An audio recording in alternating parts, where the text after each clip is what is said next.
திருவள்ளூர் மாவட்டம் பொன்னேரியில் செம்மண் குவாரியின் அனுமதியை ரத்து செய்ய வலியுறுத்தி விடுதலை சிறுத்தைகள் கட்சி சார்பில் கண்டன ஆர்ப்பாட்டம் நடைபெற்றது. அப்போது செம்மண் குவாரியின் அனுமதியை ரத்து செய்ய வேண்டும், இலவச வீட்டுமனை கோரி போராட்டத்தில் ஈடுபட்ட மக்கள் மீது போடப்பட்ட வழக்கை ரத்து செய்ய வேண்டும் என வலியுறுத்தினர்.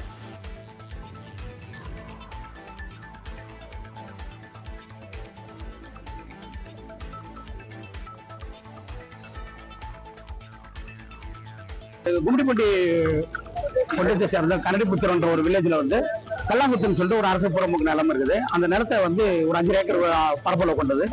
அந்த நிலத்துல தலித் மக்கள் நீண்ட காலமாக வீட்டு மனை கேட்டு போராடிட்டு வருகிறோம். இந்த சூழ்நிலை அந்த இடத்துல மண் அள்ளுவதற்கான ஒரு மிகப்பெரிய வேலையை இந்த அரசு செஞ்சிருக்குது. நாங்க என்ன சொல்றோம்னா, அங்க மண் அள்ளாதீங்க, ஏன்னா நாங்க வீட்டு மனை கேட்டுருக்கிறோம். அந்த இடத்துல நீங்க மண் அள்ளிட்டீங்கன்னா எங்களுக்கு வீட்டு மனை எதிர்காலத்தில் தருவதற்கான வாய்ப்பு இல்லாம போயிடும் அப்படின்றதுக்காக நீங்க மண் அள்ளக்கூடாது நாங்க எதிர்க்கிறோம். அப்போ என்ன சொல்றேன், இந்த அரசு வேலை திட்டம் நீங்க எதிர்க்க கூடாது, அப்படி எதிர்த்தீங்கன்னா உங்க மீது வழக்கு போடுவோம் நாங்க சொல்றோம். நாங்க என்ன சொல்றோம்னா, உங்களுடைய வேலை திட்டத்தை நாங்க எதிர்க்கல, எங்களுக்கு வாழ்வாதாரமா இருக்கிற நிலத்தில் நீங்க மண்ணெடுக்காதீங்கன்னு சொல்றோம். ஒரு முதலாளி ஒரு ரோடு போடுறதுக்கு அவருக்கு மண்ணாடுறதுக்கு உரிமை இருக்கிற அதே சம அதிகாரம் தான் அந்த நாட்டில் வாழ்ற எங்களுக்கும் இருக்கு.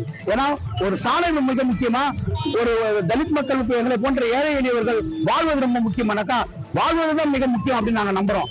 அதுதான் ஒரு மக்கள் அரசாக இருக்கும், ஒரு ஜனநாயகத்தினுடைய கடமையா இருக்கும். அந்த அடிப்படையில வாழ்வதற்கான நிலத்தை முதல்ல வழங்குங்க, அதுக்கப்புறம் முதலாளிகள் அவர்கள் வணிகத்தை பெருக்குவதற்கான சாலைகளை போடுங்கன்னு நாங்க சொல்றோம்.